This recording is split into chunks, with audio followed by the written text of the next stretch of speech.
One thing I was sure of, my Uncle Leo was definitely the hero of my childhood. The smell of his Old Spice cologne carried me back into that lost childhood more than the home movies did. My uncle didn't know it, but it was the sweet, cheap smell of car dealers that took me back and made me dissolve into a dream of the past.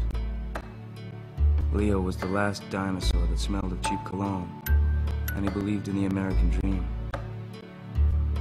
I was crazy about him because he believed in miracles, and even though he lived inside of life and sold Cadillacs, he always looked like a 10-year-old boy whose sleeves were too long. When I was 10, Leo gave me this great movie camera, and my mother always hoped I'd become the next Milton Berle. But dreams about houses and cars and fresh-cut lawns aren't dreams when they become real. And somehow, I understood what my mother meant by Good Morning Columbus. And even if my mother didn't like what I was doing with my life, I think she'd understand me.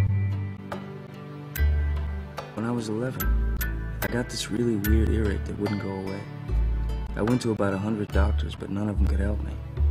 So what Leo did was, he went into Mexico and brought back this fat lady witch doctor who did some mumbo-jumbo and fixed me right up. I was grateful, but somehow I thought I might have been better off mute. All in all, I had a very happy childhood.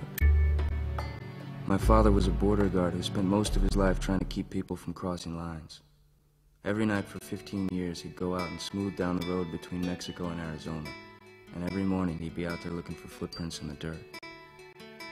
But my father always said that work was like a hat you put on your head. And even if you didn't have pants, you didn't have to walk down the street ashamed of your ass, as long as you had a hat.